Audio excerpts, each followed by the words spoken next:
فرزند زہرا یہ حالات برے ہیں۔ کاشانہ بصیرت ایک ایسا مکمل یوٹیوب چینل جس پر محروم بصارت کے لیے بالخصوص اور تمام افراد کے لیے بالعموم سینکڑوں کی تعداد میں اسلامی کتب دستیاب ہیں۔ لہذا گزارش ہے کہ آپ اپنی ذمہ داری نبھاتے ہوئے کاشانہ بصیرت کو سبسکرائب کرنے کے ساتھ ساتھ بیل آئیکن کو پریس کیجئے تاکہ آپ علم کے حصول کے ساتھ ساتھ مذہب اہل بیت کی اشاعت میں بھی اہم کردار ادا کرتے رہیں۔ کاشانہ بصیرت۔ فرزند زہرا یہ حالات برے ہیں۔ کاشانہ بصیرت کے یوٹیوب چینل کے لیے میں آپ کے لیے تفسیر الکوثر کی جلد سوم پڑھ رہی ہوں اور اس کا یہ پارٹ نمبر 13 ہے۔ هل ينظرون إلا أن تأتيهم الملائكة أو يأتي ربك أو يأتي بعض آيات ربك يوم يأتي بعض آيات ربك لا ينفع نفسا إيمانها لم تكن آمنت من قبل أو كسبت في إيمانها خيرا قل انتظروا إنا منتظرون۔ کیا یہ لوگ اس بات کے منتظر ہیں کہ ان کے پاس فرشتے آئیں یا آپ کا رب خود آئے یا آپ کے رب کی کچھ نشانیاں آ جائیں؟ جس روز آپ کے رب کی بعض نشانیاں آ جائیں گی تو کسی ایسے شخص کو اس کا ایمان فائدہ نہیں دے گا جو ایمان نہ لا چکا ہو یا حالت ایمان میں اس نے نہ کوئی کار خیر انجام دیا ہو۔ کہہ دیجئے انتظار کرو، ہم بھی منتظر ہیں۔ تفسیر آیات۔ جو اس قرآن کو نہیں مانتے اور اس واضح دلیل کو بھی قبول نہیں کرتے، کیا یہ لوگ اس انتظار میں ہیں کہ فرشتے عذاب لے کر آئیں یا اللہ ان کے درمیان سے پردہ ہٹ جائے یا اللہ اور ان کے درمیان سے پردہ ہٹ جائے اور اللہ ان کے سامنے حاضر ہو جائے یا کچھ معجزات رونما ہو جائے تو ایمان لائیں گے؟ نمبر 1، جبکہ اگر کچھ ایسے فیصلہ خود معجزے آ جائیں تو اس وقت کا ایمان انہیں کوئی فائدہ نہ دے گا، کیونکہ فرشتے عذاب الہی لے آئیں گے تو پھر انہیں مہلت نہیں ملے گی۔ چنانچہ فرمایا، کہہ دیجیے ہم فرشتوں کو صرف فیصلہ کن حق کے ساتھ ہی نازل کرتے ہیں اور پھر کافروں کو مہلت نہیں دیتے۔ نمبر 2، اسے یہ استدلال درست ہے کہ صرف ایمان کافی نہیں ہے۔ اگر ایمان کے ساتھ عمل صالح نہ ہو اور زندگی بھر گناہ میں رہا ہو اور موت کے عذاب آنے پہ توبہ کر لے تو قبول نہیں ہے۔ امام محمد باقر علیہ السلام سے روایت ہے، تمہارے رب کی کچھ نشانیاں آئیں سے مراد سورج کا مغرب کی طرف سے طلوع کرنا ہے، اس دن ایمان لانے کا کوئی فائدہ نہ ہوگا۔ اسی مضمون کی حدیث رسول اکرم سے بھی اس طریقے اسحاق منقول ہے۔ إن الذين فرقوا دينهم وكانوا شيعا لست منهم في شيء إنما أمرهم إلى الله ثم ينبئهم بما كانوا يفعلون۔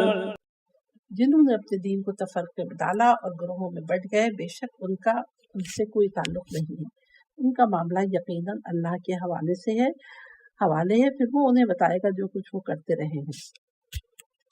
تفسیر آیات۔ روح سکون اگرچہ مشرکین بلکہ یہود و نصارہ کی طرف ہے جنہوں نے اپنے دین میں تفرقہ ڈالا ہے، تاہم تعبیر عام ہے جس میں تمام تفرقہ کرنے والے شامل ہیں۔ مشرکین کا یہ خیال تھا کہ حضور نے ان کے آبائی دین میں تفرقہ پیدا کیا ہے اور ان کی قومی وحدت پہ شکاف ڈالا ہے۔ اللہ کا ارشاد ہے کہ اے محمد، آپ کا ان تفرقہ بازوں سے کوئی تعلق نہیں ہے، آپ دین ابراہیم پر قائم ہیں اور اسی اللہ کے دین واحد کی طرف لوگوں کی دعوت دے رہے ہیں۔ تفرقہ باز وہ ہے جو اس دین واحد اور ملت ابراہیم سے ہٹ کر اپنا ایک جدا راستہ بنا لیتا ہے۔ ہر فرقے کا یہ دعویٰ ہوتا ہے کہ وہ حق پر ہے اور ہر فرقے کا متلاشی بھی ہوتا ہے اور مطمئن ہوتا ہے کہ جس مسلک کو اس نے اختیار کیا ہے وہی حق ہے، لہٰذا ہر فرقہ حق کو چاہتا ہے اور نہ حق کو مسترد کرتا ہے، اپنے مذہب کو بربنائے حق اختیار کرتا ہے۔ آگے وہ یا تو حق کو پا لیتا ہے یا حصول حق پہ غلطی کرتا ہے۔ یہاں یہ بات ذہن نشین کر لینا چاہیے کہ ناصبی دشمنان علی و اولاد علی کا شمار حق کے متلاشی فرقوں میں نہیں ہوتا کہ انہوں نے حق کو تلاش کیا اور حصول حق پہ غلطی کا شکار ہوتے ہیں۔ کیونکہ علی اور اولاد علی سے دشمنی ان کی ذات کے ان کے کردار میں کسی قسم کے ابہام، اعتراض یا غلط فہمی کی وجہ سے نہیں ہو سکتی، چونکہ ابتدائے بعثت سے لے کر دور بنی امیہ و بنی عباس تک اسلام کے تحفظ اور سربلندی کے لیے علی اور اولاد علی کا خون کام آیا۔ علی و آل علی نے اس دنیا میں سوائے وسائل و علام کی کیا حاصل کیا ہے؟ ناصبی علی و اولاد علی کے ساتھ صرف حسد اور عناد کی وجہ سے دشمنی کرتے ہیں۔ علی کے مقام و منزلت پر حسد اور کچھ لوگوں کے بزرگ اسلامی جنگوں میں علی کے ہاتھ قتل ہوئے تو اس پر عناد کرتے ہیں۔ بعد کے نواسب محبان علی کے ساتھ عناد کی وجہ سے علی سے دشمنی کرتے ہیں، جس کا وہ اپنی خصوصی محافل میں تو نہایت پاشگاف لفظوں میں اور اعلانیہ طور پر زیر لب اظہار کرتے ہیں۔ واضح رہے کہ نواسب دشمنان علی و آل علی بحکم نص سنت رسول یقیناً جہنمی ہے۔ حدیث رسول ہے، میری امت 73 فرقوں میں بٹ جائے گی، ان میں سے ایک فرقہ نجات پانے والا ہے، باقی جہنمی ہے۔ اس مضمون کی روایت شیعہ اور سنی مصادر میں صدر کثرت طرف سے موجود ہے کہ مضمون روایت یقینی ہو جاتا ہے۔ امام محمد عبدہ اس جگہ لکھتے ہیں، ان فرقوں میں کون سا فرقہ نجات پانے والا ہے اور کون سا فرقہ اس مذہب پر باقی ہے جس پر رسول اللہ اور ان کے اصحاب تھے، ابھی تک مجھے معلوم نہیں ہو سکا، کیونکہ ہر فرقہ رسول کی رسالت پر ایمان رکھتا ہے۔ حتیٰ میر داماد نے تو دلیل دی ہے کہ ان تمام فرقوں سے مراد شیعہ فرقے، ان میں نجات پانے والا فرقہ امامیہ ہے، اور اہل سنت و معتزلہ کو تو انہوں نے امت دعوت میں شمار کیا ہے۔ آگے لکھتے ہیں، یہاں یہ بات کہی جا سکتی ہے کہ ہو سکتا ہے کہ فرقہ ناجیہ پہلے آ چکا ہو، اب جو فرقے باقی ہیں سب ناری ہیں، یا ہو سکتا ہے کہ رسول اللہ نے جن فرقوں کا ذکر فرمایا ہے وہ تعداد ابھی پوری نہیں ہوئی، یا ہو سکتا ہے وہ فرقہ ناجیہ ابھی تک آیا ہی نہیں ہو اور مستقبل میں آنے والا ہے، یا یہ کہ اس وقت موجود تمام مسلمان ایک ہی فرقہ ہیں اور ناجی ہیں، اور گمراہ فرقے ابھی پیدا ہونے والے ہیں یا کچھ پیدا ہو گئے ہیں، جیسے نصیری رشید رضا اس عبارت کے زیر میں لکھتے ہیں کہ اگرچہ درج بالا عبارت محمد عبدہ کے فکری استقلال اور تقلید و تعصب سے بالا تر ہونے پر دلالت کرتی ہے، تاہم وہ اس وقت طالب علمی کے زمانے میں کتب حدیث پر وسیع آگاہی کی کمی کا شکار تھے، اس وجہ سے وہ فرقہ ناجیہ کی تشخیص نہ کر سکے۔ ہم احادیث رسول پر اطلاع کے لیے چند ایک احادیث کی طرف اشارہ کرتے ہیں، شاید تلاش حق و حصول نجات کے لیے حدیث پر وسیع آگاہی کی کمی کو پورا کیا جا سکے۔ نمبر 1، امام حاکم نے عوف بن مالک اشجعی کی یہ حدیث نقل کی ہے کہ رسول اللہ نے فرمایا، میری امت 70 فرقوں سے زیادہ فرقوں میں بٹ جائے، اور ان میں سے زیادہ فتنہ انگیز وہ فرقہ ہے جو دین کے معاملے میں اپنی ذاتی رائے سے قیاس کرے، اس طرح وہ اللہ کے حلال کو حرام اور حرام کو حلال کر دیں گے۔ واضح رہے کہ ائمہ اہل بیت علیہ السلام بالاجماع قیاس کے مخالف ہیں۔ حضرت امام جعفر صادق علیہ السلام سے مروی ہے کہ سنت پہ قیاس نہیں کیا جاتا، دیکھتے نہیں ہو حائض عورت روزے کی قضا کرتی ہے، نماز کی نہیں۔ اہان سنت پہ قیاس کیا جائے تو دین مٹ جاتا ہے۔ دوسری روایت میں ہے، دین خدا قیاس سے حاصل نہیں کیا جا سکتا۔ چنانچہ صحیح بخاری میں لکھا ہے کہ حضور جب تک وحی نازل نہ ہوتی جواب نہ دیتے۔ میں آیا ہے، آپ نے کبھی اپنی رائے اور قیاس سے جواب نہیں دیا، کیونکہ اللہ تعالیٰ کا حکم ہے، ہم نے کتاب حق کے ساتھ آپ کی طرف نازل کی ہے تاکہ جیسے اللہ نے آپ کو بتایا ہے اسی کے مطابق لوگوں کو فیصلے کریں۔ قیاسی سنت ابلیس ہے۔ سنن دارمی باب تغیر الزمان میں لکھا ہے کہ ابلیس نے کہا، تو نے مجھے آتش سے خلق کیا ہے اور آدم کو گل سے، لہٰذا میں آدم سے بہتر ہوں۔ کہ ذیل میں حسن کا یہ قول نقل ہے۔ سب سے پہلے قیاس ابلیس نے کیا۔ ابن سیرین کا یہ قول ہے کہ سب سے پہلے قیاس ابلیس نے کیا ہے۔ سورج و چاند کی پرستش قیاس کی بنیاد پر کی گئی ہے۔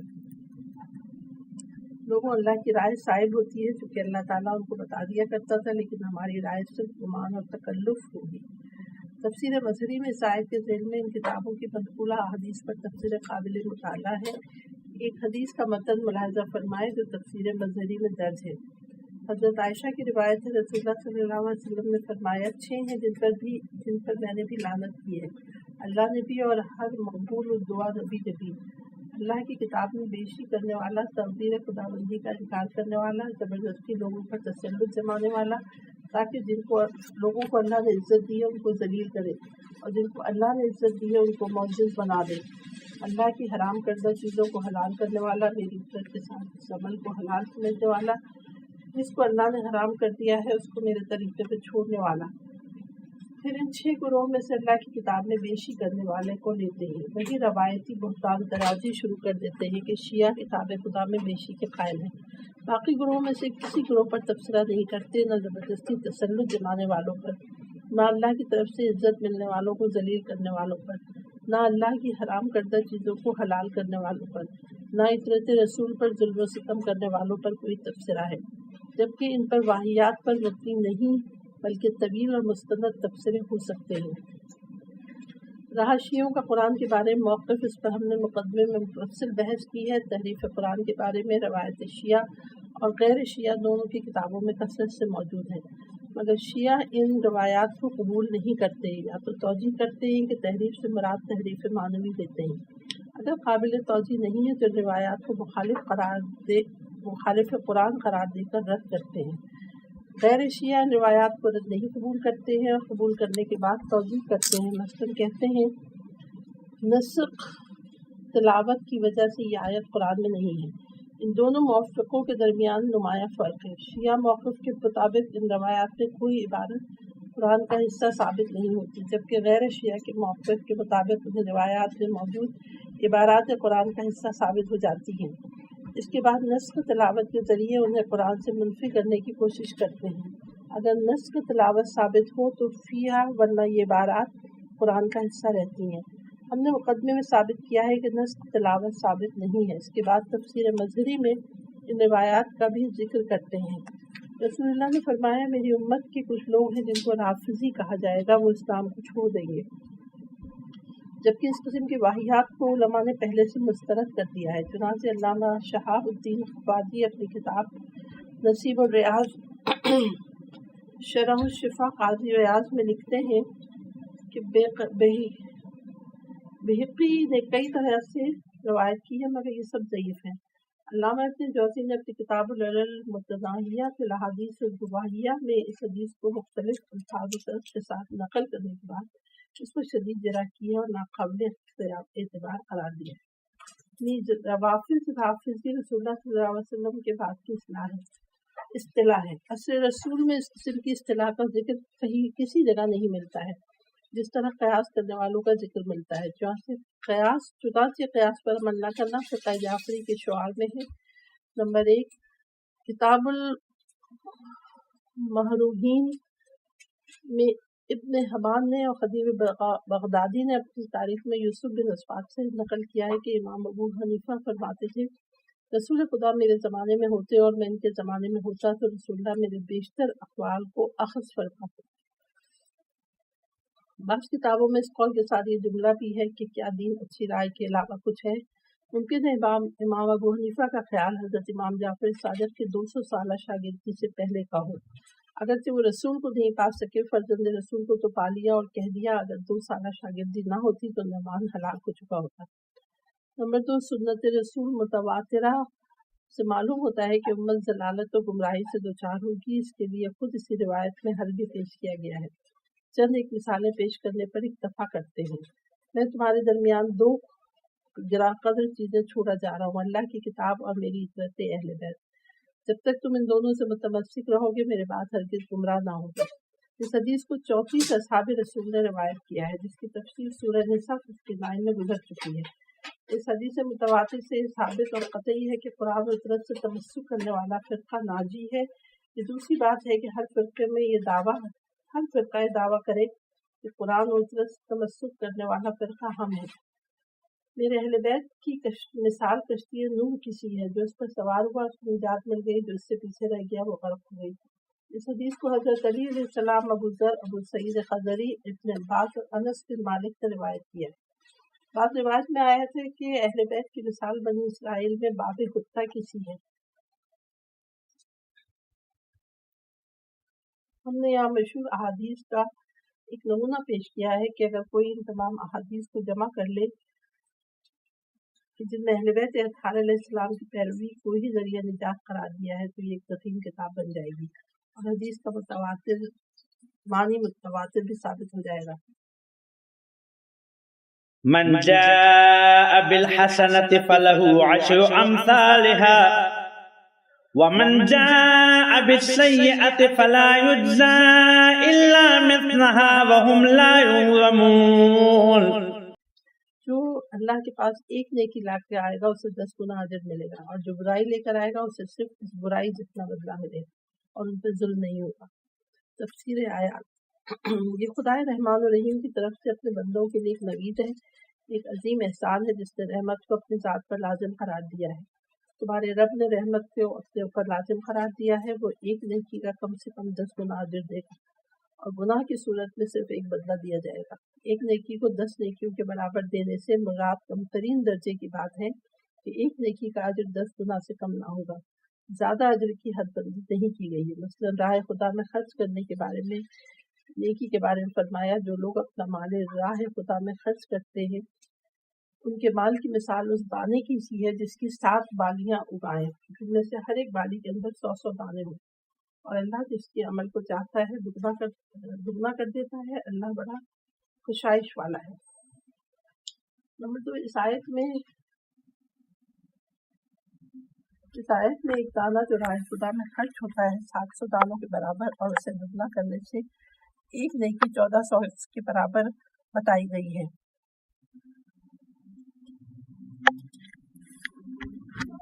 صبر کی نیکی کے بارے میں تو فرمایا انما یوفی الصابرون اجرهم بغیر حساب، یقیناً بے شمار ثواب تو صرف صبر کرنے والوں ہی کو ملے گا۔ من جاء بالحسنات، جو اللہ کے پاس نیکی لے کر آئے، جب وہ اللہ کی بارگاہ میں حاضر ہوگا تو نیکی اس کے پاس ہوگی۔ اس سے نقطہ سامنے آتا ہے کہ نیکی بدل لانا کافی نہیں ہے۔ قیامت کے دن اللہ کے حضور نیکی لے کر حاضر ہو، چونکہ بعض اوقات ایک لفظ سے ساری نیکیاں غارت ہو جاتی ہیں۔ سورہ حجرات میں فرمایا ایمان والو اپنی آوازیں نبی کی آواز سے بلند نہ کرو، اور نبی کے ساتھ اونچی آواز سے بات نہ کرو، جس طرح تم آپس میں ایک دوسرے سے اونچی آواز میں بات کرتے ہو، کہیں تمہارے اعمال حبط ہو جائیں اور تمہیں خبر بھی نہ ہو۔ حضرت ابو ذر نے فرمایا کہ اللہ تعالیٰ نے فرمایا ہے ایک نیکی کا 10 گنا یا زیادہ اجر رکھا ہے، اور گناہ کو ایک ہی رکھا ہے، یا اسے بھی بخش دوں گا۔ افسوس تو ان لوگوں پر ہے جن کی اکائیاں دہائیوں پر غالب نہیں آتی ہیں۔ حضرت امام زین العابدین علیہ السلام فرماتے ہیں افسوس ان لوگوں پر جن کی اکائیاں دہائیوں پر غالب آ جاتی ہیں۔ اہم نکات۔ نمبر 1، نیکی کا اجر لاتعداد گناہ کا بدلہ عفو کے ذریعے صفر ہو سکتا ہے، یہ ہے مقام ارحم الراحمین۔ نمبر 2، نیکی لے کر آئے صرف انجام دینا کافی نہیں ہے، چونکہ بعض اوقات اعمال حبط ہو جاتے ہیں۔ قل اننی ہدانی ربی الی صراط مستقیم دینا قیما ملت ابراہیم حنیفا وما کان من المشرکین۔ کہہ دیجئے میرے پروردگار نے مجھے صراط مستقیم دکھائی ہے جو ایک استوار دین ہے، یہی ملت ابراہیم اور توحید کی طرف یکسوئی کا دین ہے، اور ابراہیم مشرکین میں سے نہیں تھے۔ تشریح کلمات۔ میم لام لام سے مراد شریعت ہے۔ ہر نبی اپنی امت کو شریعت اور دستور حیات عملہ کرتا ہے، یعنی تعلیم دیتا ہے۔ تفسیر آیت۔ اس سورہ مبارکہ میں کفر و شرک کے مقابلے میں دلائل، تذکر، نصائح پیش کرنے اور حلال و حرام کے سلسلے میں نظام اسلامی کا ایک مرتبہ حصہ بیان کیا فرمانے کے بعد ہدایت ملتی ہے کہ اے رسول کہہ دیجئے یہ ہے میرے رب کی رہنمائی، یہ ہے دین قیم، یہ ہے ایک استوار نظام جو دین توحید، دین ابراہیمی سے عبارت ہے۔ نمبر 1، دین قیمہ، ایسا دین جو استقامت و استواری پر مبنی ہے، جو ناقابل تنسیخ ہے۔ ایک قرأت میں قیمہ آیا ہے، چنانچہ قیم اور قیام دونوں کے ایک معنی ہیں۔ نمبر 2، ملت ابراہیم، اس ناقابل تنسیق دین سے شریعت ابراہیمی کی تشکیل ہو گئی ہے۔ نمبر 3، حنیفہ، جو صرف اللہ کی طرف یکسوئی رکھنے والا ہے۔ قل ان صلاتی ونسکی ومحیای ومماتی للہ رب العالمین لا شریک لہ وبذلک امرت وانا اول المسلمین۔ کہہ دیجئے میری نماز اور میری قربانی اور میرا جینا اور مرنا سب یقیناً اللہ رب العالمین کے لیے ہے، جس کا کوئی شریک نہیں، مجھے اس کا حکم دیا گیا ہے اور میں سب سے پہلا فرما بردار ہوں۔ توحید خالص یہ ہے کہ تمام امور خواہ تشریعی ہوں جیسے نماز و دیگر عبادات، خواہ تکوینی ہوں جیسے زندگی اور موت، سب کا تعلق رب العالمین سے ہے۔ عبادت ہو تو صرف اسی ذات کے لیے ہو، زندگی یا موت کا مسئلہ درپیش ہو تو راضی برضا اور تسلیم بے امر خدا ہو۔ عبادت موت و حیات کے کسی مسئلے میں غیر اللہ کی طرف رجوع کا شائبہ تک نہ ہو۔ دین ابراہیم کا اصل اصول یہی ہے کہ آتش نمرود کے شعلوں کی لپیٹ میں جاتے ہوئے جبریل امین جیسے عظیم القدر فرشتے کو بھی اعتنا میں نہ لائے اور صرف اپنے رب سے لو لگائے۔ انا اول المسلمین، اول سے مراد لحاظ زمانہ بھی ہو سکتا ہے کیونکہ رسول خدا سے مروی ہے، یہ پیج نمبر 174 ہے۔ اول ما خلق اللہ نوری، اللہ نے جو سب سے پہلے نور خلق کیا وہ میرا ہے۔ از لحاظ درجہ تو یقیناً رسول الاسلام اول درجے پہ فائز ہیں، اسی لیے قرآن نے باقی انبیاء کے بارے میں من المسلمین کی تعبیر اختیار فرمائی ہے اور صرف رسول اسلام کے لیے اول المسلمین کہا ہے۔ اہم نکات: نمبر 1، انسان کا جینا اللہ کے لیے ہوتا ہے تو اس کا ہر عمل، کھانا، سونا اور کسب و کمائی کرنا سب عبادت میں ہو جاتا ہے۔ مرنا اللہ کے لیے ہوتا ہے تو انسان دیدار رب کا مشتاق ہوتا ہے۔ قل اغیر اللہ ابغی ربا وهو رب كل شيء ولا تكسب كل نفس الا عليها ولا تزر وازرة وزر اخرى ثم الى ربكم مرجعكم فينبئكم بما كنتم فيه تختلفون۔ کہہ دیجئے کیا میں کسی غیر اللہ کو اپنا معبود بناؤں، حالانکہ اللہ ہر چیز کا رب ہے اور ہر شخص اپنے کیے کا خود ذمہ دار ہے۔ کوئی بوجھ اٹھانے والا کسی دوسرے کا بوجھ نہیں اٹھائے گا۔ پھر تم سب کو اپنے رب کی طرف لوٹ کر جانا ہے، وہاں وہ تمہیں بتائے گا جس چیز کے بارے میں تم اختلاف کیا کرتے تھے۔ تفسیر آیات: نمبر 1، توحید پر ایک واضح دلیل یہ ہے کہ جب اللہ تعالیٰ ہر چیز کا رب ہے تو غیر اللہ کو رب بنانے کی کوئی صورت باقی نہیں رہتی، کیونکہ ہر چیز کا وجود، بقا اور ارتقاء اللہ کی طرف سے ہے۔ غیر اللہ کی طرف سے نہ وجود ہے، نہ بقا، نہ ارتقاء۔ نیز کل شیء میں مشرکوں کے سارے معبود آ جاتے ہیں، لہٰذا جب سورج، ستارے، اصنام اور حضرت مسیح سب میری طرح اللہ کے مخلوق اور مربوب ہیں تو ان کو کیسے رب بنا سکتا ہوں۔ نمبر 2، توحید اور عدل الہی کا ایک اہم اصول یہ ہے کہ ہر شخص اپنے عمل کا خود ذمہ دار ہے، نہ اس پر کسی اور کے عمل کا بوجھ آئے گا، نہ اس کے عمل کا بوجھ کوئی اٹھائے گا۔ کیا اسے ان باتوں کی خبر نہیں پہنچی جو موسیٰ کے صحیفوں میں تھی اور ابراہیم کے صحیفوں میں، جس نے حق اطاعت پورا کیا، یہ کہ کوئی بوجھ اٹھانے والا کسی کا بوجھ نہیں اٹھائے گا، اور یہ کہ انسان کو صرف وہی ملتا ہے جس کی وہ کوشش کرتا ہے۔ اس عادلانہ کلیے سے صنم پرستوں اور مشرکوں کے عقائد و نظریات کی بیخ کنی ہو گئی۔ ان کا عقیدہ یہ تھا کہ بتوں کی وجہ سے وہ اپنے گناہوں کا بوجھ نہیں اٹھائیں گے اور بغیر عمل و کوشش کے قرب الہی کے مستحق بنیں گے۔ اس کلیے میں درج ذیل امور داخل نہیں کرتا۔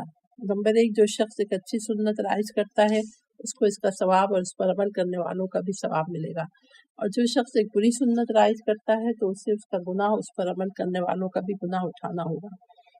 نمبر 2، انسان جب مر جاتا ہے تو اس کا عمل منقطع ہو جاتا ہے سوائے 3 چیزوں کے: صدقہ جاریہ، وہ علم جس سے فائدہ اٹھایا جائے، اور وہ اولاد صالح جو اس کے لیے دعا کرے، حدیث نبوی۔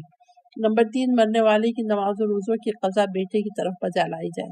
نمبر 4، دعائے مومن برائے استغفار مومن۔ چنانچہ پہلی اور دوسری صورت عمل کنندہ کے آثار ہے جس کا سبب وہ خود ہے، اس لیے وہ بھی ثواب کا مستحق بن جاتا ہے۔ تیسری اور چوتھی صورت میں انسان اپنے اختیار سے دوسروں کو اپنے اعمال کے نتائج ثمر کو ہدیہ کرتا ہے۔ اللہ تعالیٰ کو یہ عمل منظور ہے بشرطیکہ کہ ہدیہ وصول کرنے والا خود کو اپنے اعمال سے اس لائق بنائے کہ کسی کا ہدیہ اس کے لیے مفید ہو۔ مثلا جسم کا نظام اس قابل ہے کہ دوائی اس کے لیے مفید ہو، اور وہ روایت اس آیت سے متصادم ہے جو کہتی ہے کہ رونے سے میت کو عذاب ملتا ہے۔ اہم نکات: نمبر 1، ہر شخص کو خود اپنے عمل پر تکیہ کرنا چاہیے۔ نمبر 2، دوسروں کے گناہ کا بوجھ آپ پر نہیں گرے گا تو دوسروں کے عمل خیر سے بھی آپ کو کچھ نہیں ملے گا سوائے مقررہ موارد کے۔ وَهُوَ الَّذِي جَعَلَكُمْ خَلَائِفَ الْأَرْضِ وَرَفَعَ بَعْضَكُمْ فَوْقَ بَعْضٍ دَرَجَاتٍ لِيَبْلُوَكُمْ فِي مَا آتَاكُمْ إِنَّ رَبَّكَ سَرِيعُ الْعِقَابِ وَإِنَّهُ لَغَفُورٌ رَحِيمٌ۔ اور وہ وہی ہے جس نے تمہیں زمین پر نائب بنایا اور تم میں سے بعض پر بعض کے درجات بلند کیے تاکہ جو کچھ اللہ نے تمہیں دیا ہے اس میں تمہیں آزمائے۔ بے شک آپ کا رب جلد عذاب دینے والا ہے، وہاں وہ یقیناً بڑا غفور رحیم۔ تفسیر آیات نمبر 1، آدم و اولاد آدم کو زمین میں جانشین بنانے کے مسئلے پر ہم سورہ بقرہ آیت نمبر 30 میں بحث کر چکے ہیں۔ البتہ یہاں یہ سوال پیدا ہوتا ہے کہ جعلکم کا خطاب مسلمانوں سے من حیث الانسان ہے تو اولاد آدم مراد ہوگی، اور اگر من حیث الامہ ہے تو امت محمدیہ مراد ہوگی۔ پھر خلافت سے مراد نسلاً بعد نسل ایک دوسرے کے جانشین ہیں یا اللہ کا نمائندہ ہونے کے اعتبار سے ہے۔ ہم نے سورہ بقرہ میں یہ نظریہ اختیار کیا ہے کہ خلافت سے مراد خلافت الہیہ ہے، یعنی اللہ کا نمائندہ ہونے کے اعتبار سے ہے۔ لہٰذا جعلکم کا خطاب زمین پر اللہ کے نمائندوں سے ہے۔ جو لوگ خلیفہ سے مراد گزشتہ نسلوں کے جانشین لیتے ہیں، ان کے نزدیک جعلکم کا خطاب سب انسانوں سے ہے۔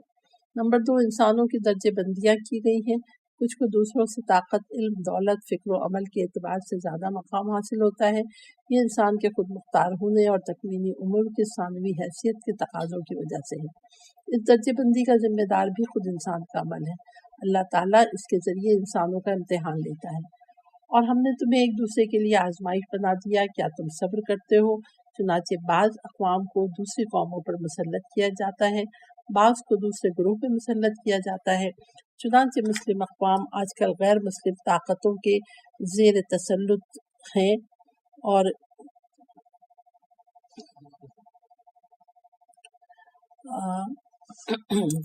زیر تسلط مسلوب الاختیار ہے۔ اس کی ذمہ داری بھی کمزور اقوام پر عائد ہوتی ہے کہ ان کی اپنی شامت اعمال کی وجہ سے وہ کمزور واقع ہو جاتی ہیں، ورنہ اصولاً ان میں کوئی کمزوری نہیں تھی۔ یہ پیج نمبر 176 پڑھ رہی ہوں میں۔ اللہ تعالیٰ مکافات عمل کے عقاب میں دیر نہیں کرتا ہے، اگرچہ قانونی سزا میں وہ غفور الرحیم ہے۔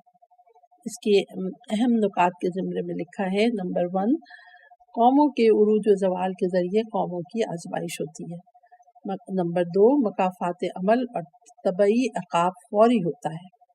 کوئی قوم اپنی کوتاہی سے کمزور بن جاتی ہے تو ذلت و خواری کا عذاب فوری ہے، البتہ اللہ اپنی قانونی سزا دینے میں بڑا غفور الرحیم ہے۔ تو سامعین گرامی، جو میں نے تفسیر پڑھی ہے، تفسیر الکوثر فی تفسیر القرآن، جو جلد سوئم ہے، اور میں نے جو بھی تلاوت ختم کی ہے، جو آپ کے سامنے مطالعہ کیا ہے، وہ ہے سورۃ الانعام۔ اس کے بعد ہم شروع کریں گے سورۃ الاعراف۔ سورۃ الاعراف جو ہے وہ پیج نمبر 178 سے شروع ہوگی، اور اس عبادت میں ہمارا آپ کا ساتھ رہے گا۔